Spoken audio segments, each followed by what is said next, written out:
New Orleans 911. What's the location of your emergency? Hi, 4911 America Street, New Orleans, Louisiana. He's going crazy. His name is Joseph. Can you please hurry? I'm at work. What's going on? He's screaming on the phone. I heard the kid screaming. He's screaming on the phone. Y'all have to just break through the door before anything happens, please. He said he's about to burn the house on fire. Can you just please hurry?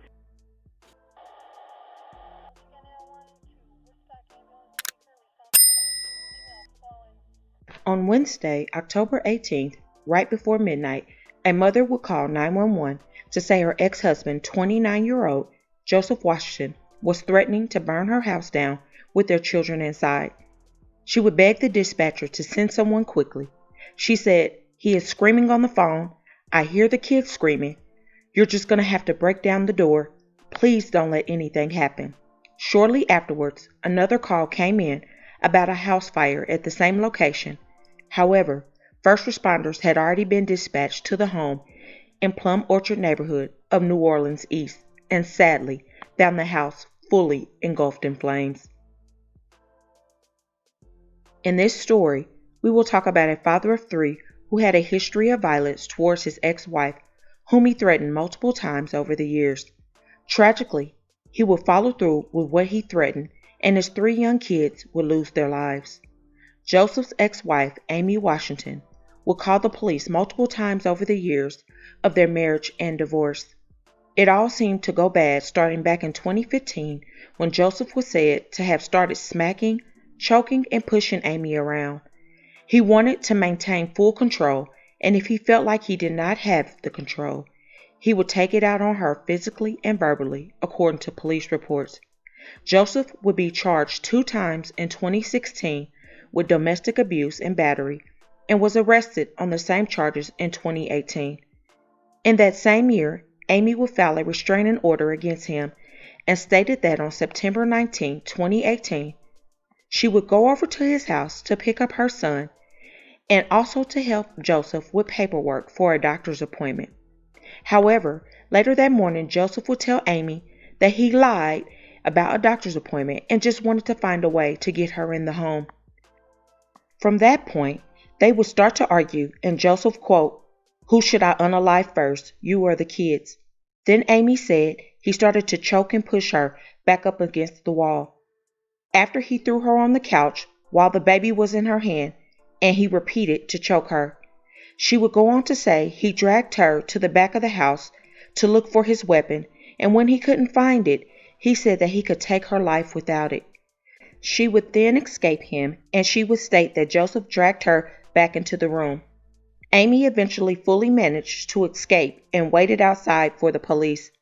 That is when it was said Joseph yelled outside that he would light the house on fire with the kids inside and would proceed to turn the stove on and fill the house with smoke by the time the police arrived.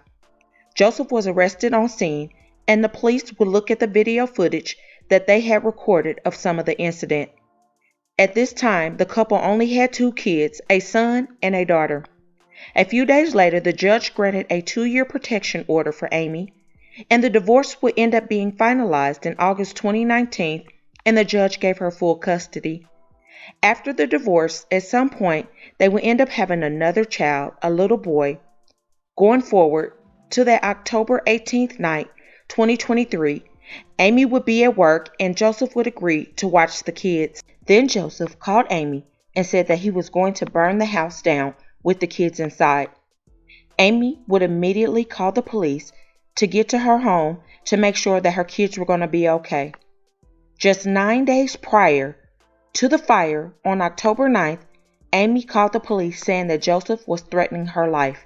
That's right. We just got new information that 9 days ago, NOPD had showed up to that home after the mother of the children called 911 saying her ex-husband, Joseph Washington, was threatening her life. 911. What's the location of your emergency? It's 4911 America Street, New Orleans, Louisiana.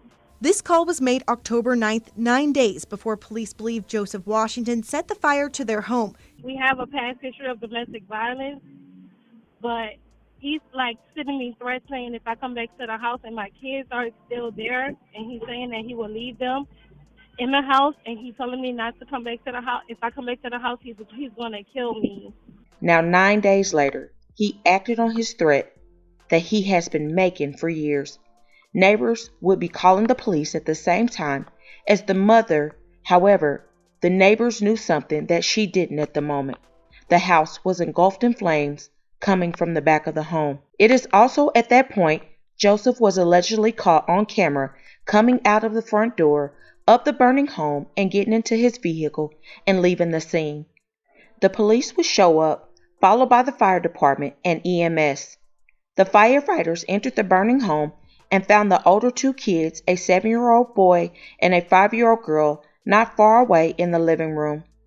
Firefighters attempted to resuscitate both of them because they were found unconscious before they were rushed to a nearby hospital, where sadly they did not make it. While the firefighters also continued to battle and prevent the spread of the flames, they discovered a third child, a 3-year-old boy, near the center of the house. Sadly, he was already unalive. Once I hit the end of my hall, you could just see the house engulfed in flames. And all I could think about is, where are the kids? This neighbor was too shaken up to be seen on camera, but says she was present with the mother of the 3 kids as firefighters worked to get the children out of the home here along America Street. There's 3 babies in that house, and they brought one child out, the oldest, and handed him to my husband. And he brought him to the lawn, and then they handed him a second child, and he brought him to the lawn, and we just kept screaming, there's still another baby in there. Officials say the first 2 kids, a 5-year-old girl and 8-year-old boy, unfortunately died at a hospital. Eventually, the 3-year-old was recovered from the home. He was pronounced dead on scene. Amy had left work, and after she lost her kids, she was admitted to the hospital that morning on S-Side watch. Meanwhile, police were trying to track down Joseph, who had tried to ditch his black Charger in the Mississippi River at Lafayette and Rivers Road in Grenada.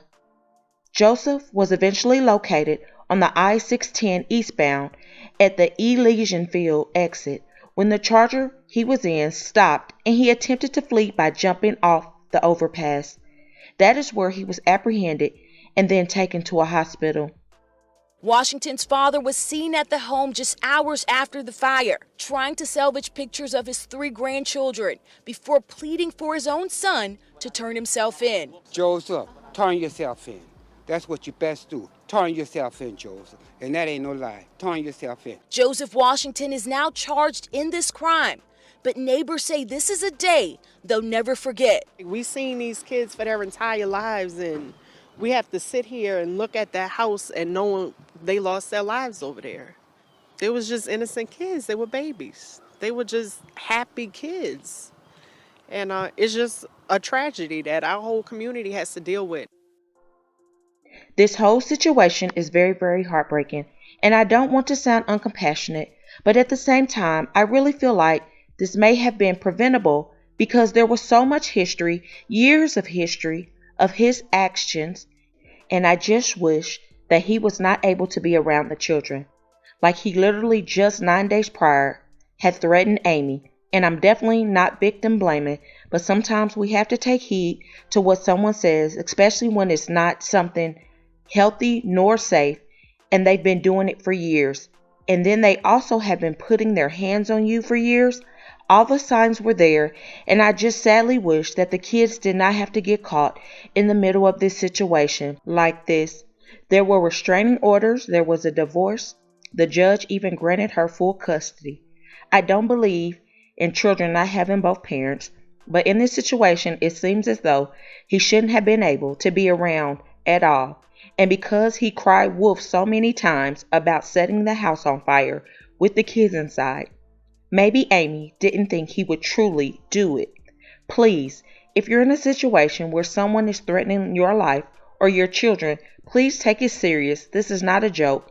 No one should be joking like that. And if someone is doing that, please take heed and get your children out of that situation. My deepest thoughts are with Amy and all of the neighbors and everyone involved in this situation who had to experience this horrific tragedy. Please comment your thoughts on this situation. I really want to know how you guys feel. And please pray for this family in their difficult time and everyone involved. And hit that like button to share to make your people aware. And as always, remember, stay woke. Things change quickly.